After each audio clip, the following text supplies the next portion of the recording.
Au 220, il y a Maman Philo, Mardo, Léo, Jojo, Nestor, fonctionnaire et vieux humain. Je suis Bruce Samuel Kondo Julien à l'état civil, Toto Sami dans 220 logements. Salut la team, moi c'est Bruce Foué After, vieux piment dans 220 logements. Eh bien oui, on cause les coulisses de 220 logements sur On dit quoi.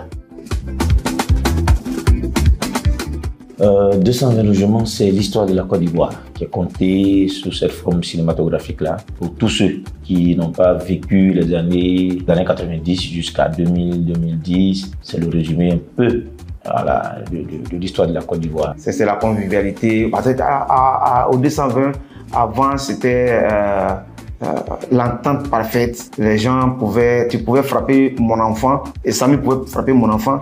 Et puis, si l'enfant vient me dire, moi, je peux le frapper. Mais aujourd'hui, ça a changé.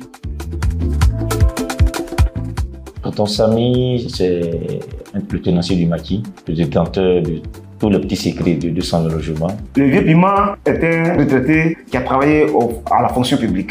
Et il est vraiment un admirateur de Houphouët-Boigny. Et je peux dire oui. En tout cas, par expérience, tout rôle qu'on incarne, généralement, on a une petite partie de nous qui se retrouve dans le personnage. Voilà. Et moi, je me retrouve dans Tonton Sami. Moi, je ne me retrouve pas dedans. J'ai interprété le rôle. Ce qui se passe dans le film là, je ne peux pas faire ça. Tous les rôles sont importants, tout est intéressant. Si je ne jouais pas Tonton Sami, je jouerais tous les autres personnages. Les comédiens, ils n'ont pas à choisir de rôle. Que ce soit un rôle de fou, un rôle de directeur, un rôle de voleur. Moi, je préfère les rôles que les gens détestent. Ça. Donc, je ne traite pas de rôle. Bien, c'était vraiment parfait. C'est vrai qu'étant des humains, il y a des fois où il y avait des petits couacs un peu, surtout quand le programme n'est pas respecté. Puis bon, tu vois, tard dans la nuit aussi, quand il y a des tournages, tu es fatigué. Voilà, c'est un petit bobo, mais bon. Et puis, des fois, quand la nourriture n'arrivait pas à temps, voilà, là, forcément, on va dire un peu, mais c'est pas pour autant qu'on va dire que ça se passait pas bien, ça se passait bien de façon générale. Très, très bien d'ailleurs. Non, concernant l'ambiance, il faut vivre, on ne peut pas expliquer. C'est fou, quoi, c'est intéressant. L'ambiance était bonne.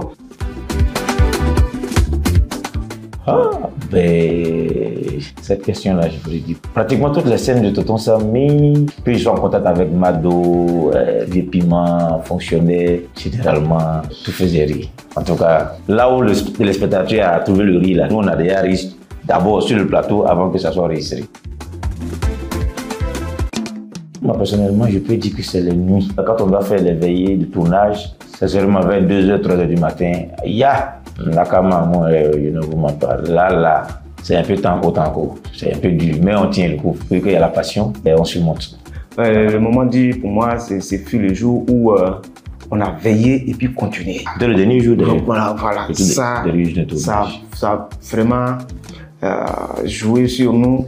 Et puis, ça a été aussi une formation. Parce qu'on avait tourné ce jour-là 24h/24. On avait débuté le tournage à 18h, on a fait le lendemain à 17h. Voilà, enchaîné non-stop.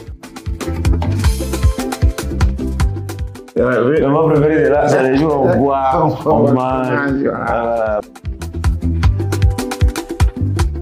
Je souhaiterais que les gens retiennent d'abord que la Côte d'Ivoire, c'est un beau pays. Parce que quand on regarde dans 220 logements, surtout pour la première saison, il y a certains téléspectateurs qui ont dit, mais ce qui les a marqué beaucoup, c'est que bien vrai qu'on avait découvert à ce moment des tensions entre Joli Garçon et Nestor, Léo pareil, mais le jour où il y avait l'anniversaire de Léo, on a vu que toute la cité s'est mobilisée pour la réussite de cette fête-là. Pour dire que c'est vrai, on a nos différences dans la société, mais on n'oublie pas que nous sommes une famille. La cohésion, l'entraide, la fraternité, c'est ce que nous véhiculons aussi à travers 220 logements. C'est ce qu'il vient de dire, la paix et puis la convivialité, de vivre ensemble, doit toujours nous habiter. Parce que vous voyez aujourd'hui, quand on arrive quelque part, on dit le transport, c'est 500. Celui qui a 500, il monte et puis s'en va. Mais avant, si on dit 500, personne ne va monter dans la voiture. Mais maintenant, à l'allure où nous sommes là, si on dit tout à l'heure, là, on dit non, le transport est devenu 1000 francs pour aller à Sokosé, par exemple. Ceux qui ont l'argent, ils vont partir. Mais ceux qui n'ont pas l'argent, ils vont faire comment? Ils vont rester. Voisin, moi j'ai dit ça à ma femme, j'ai dit à Philo, que ouais, ce que tu fais là, c'est pas bon. Ce que tu fais là, c'est une nuisance sonore. Qu'est-ce que tu fais du vivre ensemble? Non. Bon, aujourd'hui, nous tous, on va danser dans ton salon ici. Non, c'est pas pour autant que tu vas danser ici. Ah non, mais maman, tu as mis musique là, tu danses pas, et puis tu es là. Chacun a chez lui. Voilà. Si ça te fait mal, tu achètes ton poste, tu mets le volume aussi comme j'ai fait là. Tu vas pas danser dans mon salon. D'accord. Maintenant, moi, c'est pas ce qu'on prend pour faire concert là. Tu vas payer, et puis tu vas voir, je vais mettre ça devant ta maison, ta porte, et puis achète baf. C'est pas ton problème. Baf de concert là. Si tu achètes ça, moi je porte plainte à la police. Voilà. Comme tu as parlé de porter plainte à la police, maman, ce que tu viens faire là, petit ouvert de ce pas là, tu m'en vas à la police, il va te mettre en prison. On appelle ça une nuisance sonore. Les voitures qui roulent chaque matin au bord de notre fenêtre ici là, ça c'est quoi? Pipi, pampan, pont, ça c'est quoi? Quand tu prends pour ça aussi. Quand on dit que tu n'aimes pas ton prochain, c'est ça que tu es en train de développer là. Tu mets la musique là, faut danser. Donc chez toi là-bas, ça fait quoi? Bon, moi en 90 là, j'étais encore trop jeune. Mais la musique que j'écoutais beaucoup. Pepe au calé, Pepe au calé. Et Maïbo, et puis il y avait Nesso Guigué, Panam, panam, pam, pam, pam, pam, pam, panam, pam. Ah oui, Jivoté. Ce qui m'a marqué, c'était une chanson. Sukropo Mawa, Iyayo, Sukropo Mawa. Ça met des pieds. Ça met des pieds. C'est ça. Voilà. C'est lui là. En tout cas, c'est ce que les gens disaient, que c'était moi. Mais des fois aussi, c'est lui là. En tout cas, il a cette facilité là de remonter les gens. Pas sur le plateau, il était vraiment le meilleur qui mettait l'ambiance. Voilà. Le plus charmeur, moi je pourrais dire c'est le plus charmeur, c'est ça, il fonctionnait, ouais. Fonctionnait beaucoup plus charmeur, surtout dans sa façon de s'approcher à Léo. Ça se voit dans le film, hein. Voilà, et c'est très relation en lui. Moi je vois fonctionnaire, et par moment je joue. RFI, quand on dit RFI dans 220 là, c'est lui là. Fonctionne le but, fonctionne le fort, fonctionne le généreux, le merveilleux, fonctionne. C'est en cela que je dis, je retrouve un peu de moi dans ton ensemble. Parce que je ne dis rien de faux, hein. C'est ce que j'entends, je vois, que je dis. Parce que les autres ont besoin d'informations. Le plus ennui. Le plus ennui. C'est fonctionnaire. Moi, je peux dire c'est fonctionnaire. Il y a deux personnes. Il y a fonctionnaire et puis lui aussi.